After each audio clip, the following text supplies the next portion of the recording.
Ashirwad here. In this video we will be discussing increment and decrement operators. Okay, we are still running under that tokens section, as what you people must have seen in my previous videos, and this is just a part of that only. Okay, so this is increment operator and this is decrement operator. We use two plus signs to indicate increment operator, and we use two minus signs to indicate the decrement operator. The increment operator increments the operand by 1. This is its job, and the decrement operator decrements the operand by 1. Okay, so this is its meaning. How do I use it with Java statement? So for example, if I have variable I, or let it be n of integer type having value 10. Okay, now I want to increase the value of n by 1, so I can easily do it like this. Okay, there is no problem in this, but another way of doing it is to use increment operator. So I can simply write n plus plus and semicolon. Okay, so what this will do is it will increment the value of n by 1 and its value will become 11. Okay, similarly, if you want to decrement, you can simply use n minus minus. Okay, there's one more variation of these increment and decrement operators, that you can use them even before the operand. Okay, like this or this. Okay, so as you can see here, I have put the increment operator before the operand. It will do the same job. Okay, it will increment the value of the operand by 1. So after executing this line, n will become 11. Okay, so if you have the increment operator is placed after the operand, okay, after the operand, like the one you can see right now, it's called post increment. And if it is placed before the operand, it is called pre-increment. Now it gives a little bit of confusion that if in both case it is incrementing the value, what is the difference then? Okay, let me show you the difference. The difference comes in various situations in Java programming. Okay, we'll discuss all of them one by one. The first situation where you have a difference observed between these in pre-increment and post-increment, or pre-decrement and post-decrement, is this. So suppose I have a variable I or k. Okay, first I declare a variable n and then I declare the variable k. Now I want to write something like this: k is equal to n. Okay, so the meaning of this statement is clear, quite clear. It will assign the value of n, or it will copy the value of n to k. But what if I write this? What does it mean? Okay, it means that it will still assign the value of n to k, but the question is, what value? Will it be 10 or will it be 11, the incremented value? Well, the answer is it will assign the value 10 to k, and then it will increment the value of n, or then the value of n will be incremented. Okay, why? Because in the whole statement we can see there are two operators, right? One is equal to sign and the other one is the post increment operator. Now since it is post increment, so what it does, it executes all the operators in the particular statement, and then at the very last it will function. Okay, so what it does is it assigns the older value of n, which is 10, to k first, that is this much part, and then n has to increment anyhow, okay, because it's the increment operator, but after assigning. So n is equal to 11. So I hope the point is clear. Let me change this now to pre-increment. If I had written something like this, okay, since it is pre-increment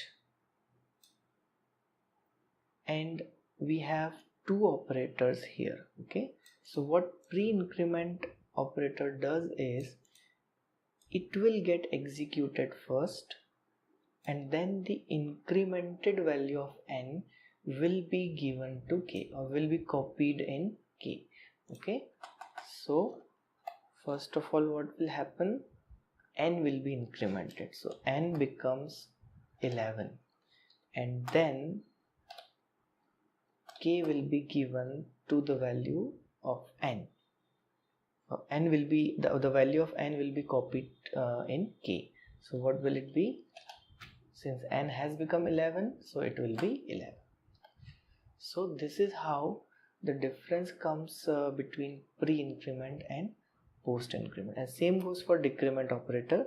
Okay, the only thing is the value will be decremented by 1. So I believe this thing is clear to all of you. The second situation where the difference comes is in any expression or any statement, simply speaking. So if I write something like this, int n, let me take a, b, c, and d. Okay, let the value of a be 5, b is 2, c is 3. Okay, now I write d equals to a plus a plus a plus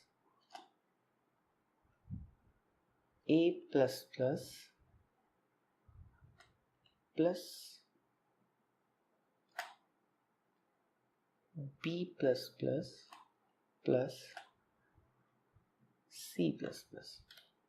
Okay, now it looks bit odd, okay, when we think of this type of statement, and in fact we do not need to get confused, because solving this thing is quite simple. Let me show you how. Okay,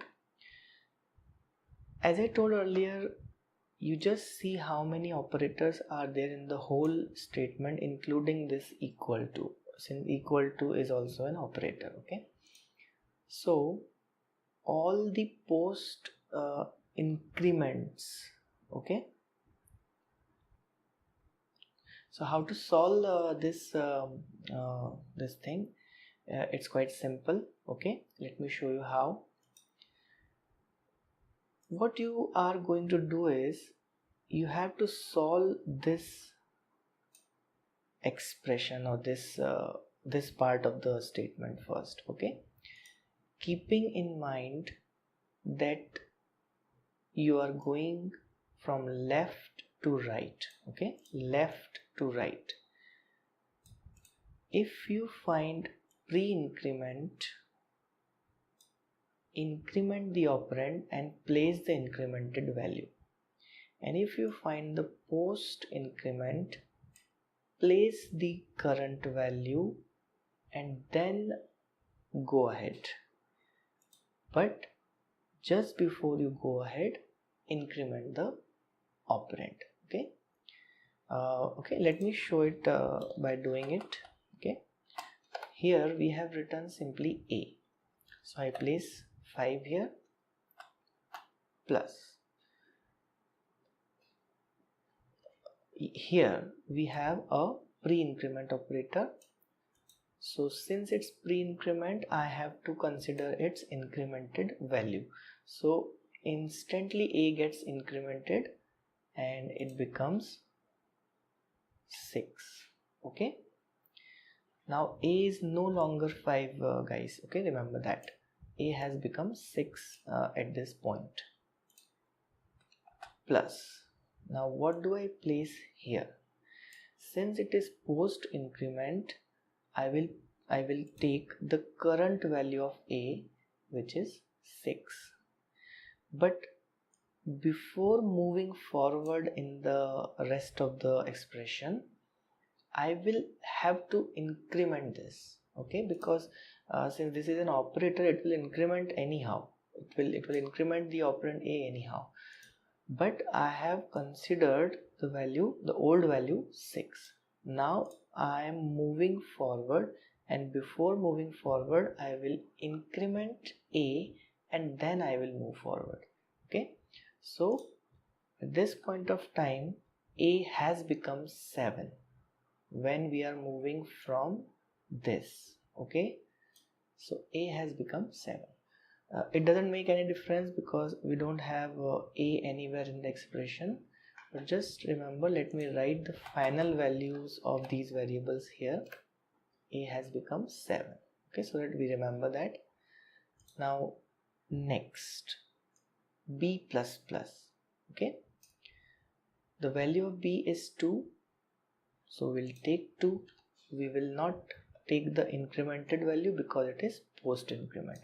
But again, when we move forward, we'll increment the value of B.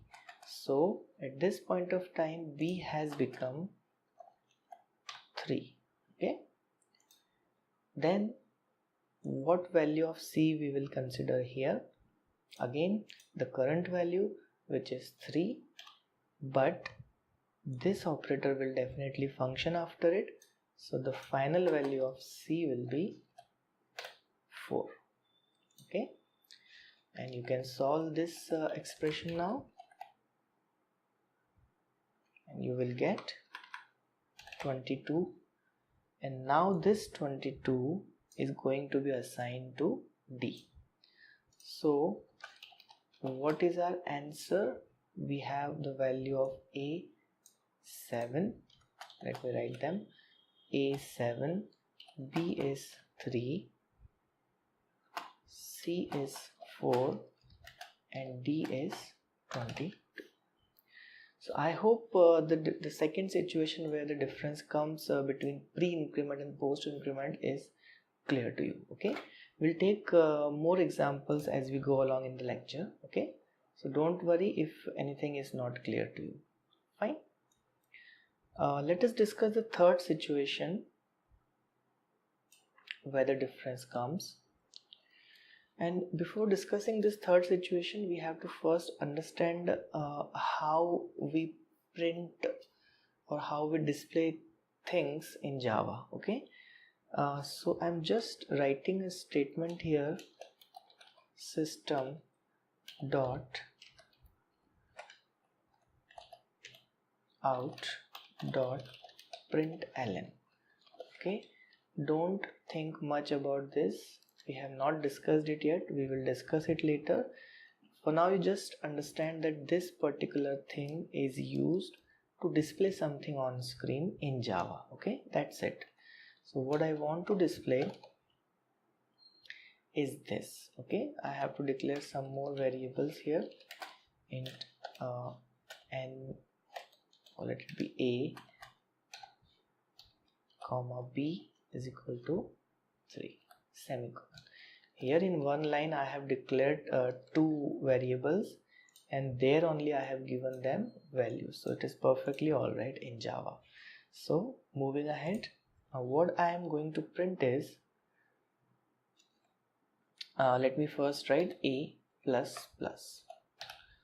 Okay, so simple thing, it will display something on screen. So suppose this is my screen, what will be displayed here. Okay, now again it seems that it is increment operator and it is post increment operator, but it will function anyhow. So it will take the incremented value of a, which is 3. The answer is no. It will print the old value 2, but if you ask what is the final value of a, it is 3. Okay, how? Take a close look at this statement. How many activities we are having in this whole thing? Okay, number 1, something is being printed, fine. Number 2, something is getting incremented. So again the priority order comes here, which thing happens first. Okay, so again since it is post increment, the print operation or the display operation will happen first, and then this increment will take place. Okay, so what will it print? If print is happening first, the old value, which is 2, and then a gets incremented and becomes 3. Okay, so these are the 3 situations where you have a difference between pre-increment and post-increment, or you can say pre-decrement and post-decrement. Okay, so I hope the concepts are clear to you. Hope you have enjoyed this video. Please do like and subscribe. Thank you.